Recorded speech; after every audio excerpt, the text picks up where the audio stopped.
আসসালামু আলাইকুম। সবাই কেমন আছেন? আশা করি সবাই ভালো আছেন। আজকে শিরক নিয়ে কিছু কথা বলবো, যেটা আমার স্বল্প জ্ঞানে যেটা বুঝছি, এটা ভুলও হইতে পারে। যদি আমার কথার ভিতরে কোনো ভুল থাকে সেটা শুধরাইয়া দিবেন, ঠিক আছে? কারণ মানুষ মাত্রই ভুল হয়, আর ভুল হওয়াটাই স্বাভাবিক। তো শিরক নিয়ে কি কথা বলবো? শিরক শিরক মানে কি? শিরক মানে আল্লাহর সাথে তুলনা করা, আল্লাহর ক্ষমতাকে চ্যালেঞ্জ করা, আল্লাহর ক্ষমতাকে চ্যালেঞ্জ করা, বা আল্লাহর সমতুল্য কাউকে ভাবা, বা তার গুণকে অস্বীকার করা, এটা আমি মনে করি যে শিরক। এখন যেমন ধরেন, একজন একটা কেরামত দেখাইলে কাউলিয়া, এখন আমি অবিশ্বাস করলাম, সেই ক্ষেত্রে আল্লাহর গুণকে আমার অস্বীকার করা হলো, বা আমি শিরক করলাম। কিভাবে? আল্লাহ বলছেন যে আমি গায়েবের খবর জানি, এবং এই গায়েবের খবর আমি যাকে ইচ্ছা তাকে দিই, যাকে ইচ্ছা যাকে ইচ্ছা তাকে দিই, আমার ইচ্ছা, এটা আমার পাওয়ার। এখন আল্লাহ দেখা গেছে একজনকে এই গায়েবের খবর জানাইলো, সে গায়েবের খবর বলল, ঠিক আছে?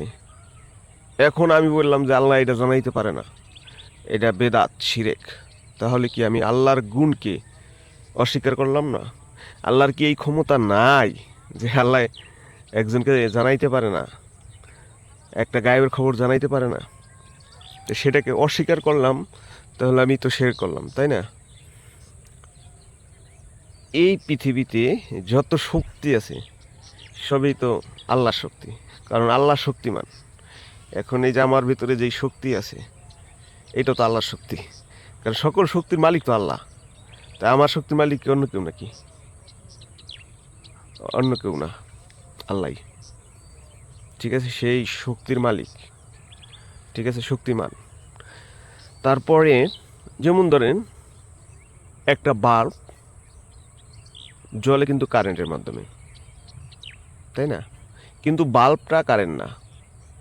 যেমন লালন ফকির বলছে, এছাড়াও অনেক অনেক সাধক বলছে, যে মুর্শিদ সেই তো রাসূল, এহাতে নাই কোনো ভুল, খোদাও সে হয়। এ কথা লালন কয় না, কোরআনে কয়। একটা বাল্ব কারেন্টে চলে, কিন্তু কারেন্ট ছাড়া বাল্ব জ্বলে না।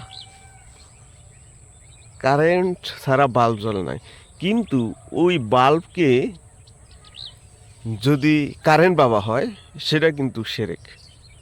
আবার যদি কেউ ভাবে যে ওইটা কারেন্টে জ্বলে না, ওইটা কারেন্টের সাথে কোনো সংযোগ নাই, এটা নিজের ইচ্ছায় জ্বলতেছে, তাহলে এইটাও শিরক। এখন কিছু কিছু পীর আউলিয়া, তার ভক্তগণ, পীর আউলিয়া হলো একটা বাল্ব, ঠিক আছে? তার ভক্তগণ ভাবে যে এই বাল্বটাই কারেন্ট, এটা একটা শিরক। আবার হুজুরগণ, যারা দুনিয়াবি আলেম, তারা ভাবে যে এইটার সাথে কারেন্টের কোনো সংযোগ নাই। বুঝাইতে পারছি কিনা জানি না।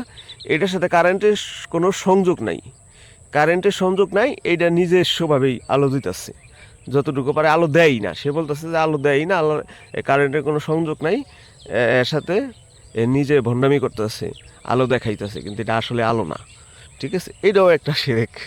বুঝাইতে পারছি আমি কি না? আবার আমি একটু রিপিট করতেছি। সেটা হলো, একটা বাল্ব জ্বলে কারেন্টের মাধ্যমে, কিন্তু বাল্বটা কারেন্ট না। এখন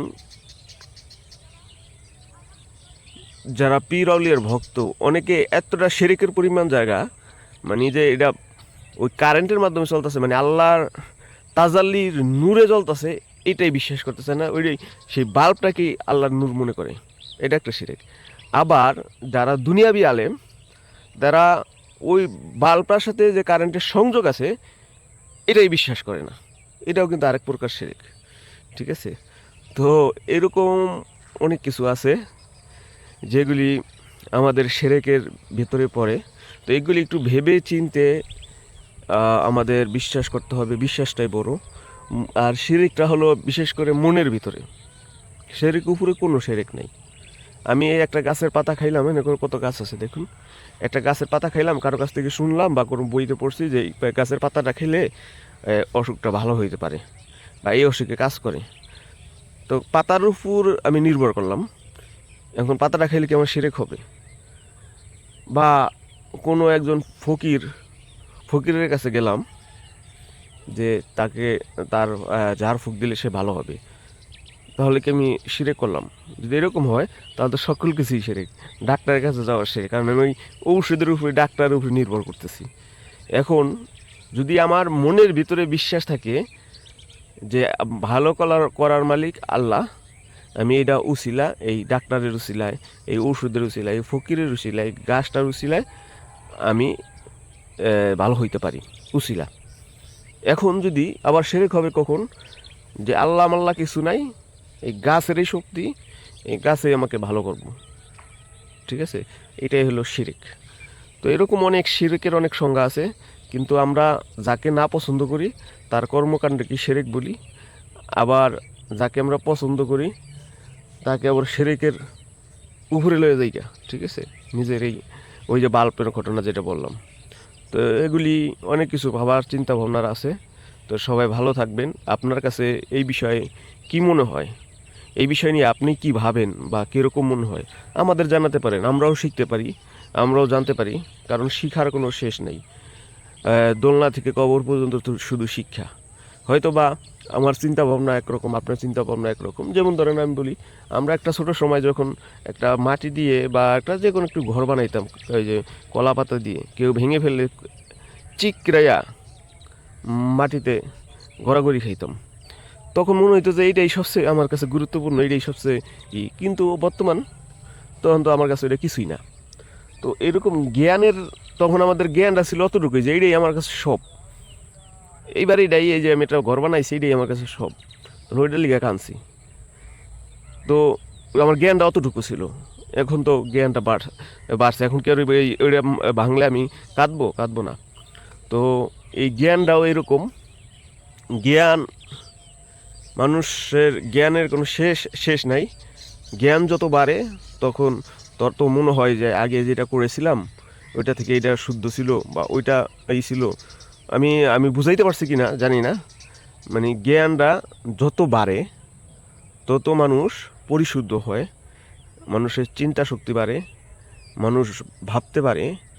আর যে যা যে লোক সব কিছুর মালিক, তাকে ভাবতে গেলে, তাকে চিনতে গেলে ওই রকম স্তরে জ্ঞান থাকা লাগবে, তাহলে চিনতে পারবে। তো এই রকমের স্তরের জ্ঞান থাকতে হলে জ্ঞান বাড়াইতে হবে, শিখতে হবে। তো সেই শিখাই আপনারা আমাদের শিখাবেন, কমেন্ট করে জানাবেন এই শিরিক সম্পর্কে আপনার কি মতামত, জানিয়ে কমেন্ট করুন। ধন্যবাদ, সবাই ভালো থাকবেন, সুস্থ থাকবেন। আসসালামু আলাইকুম।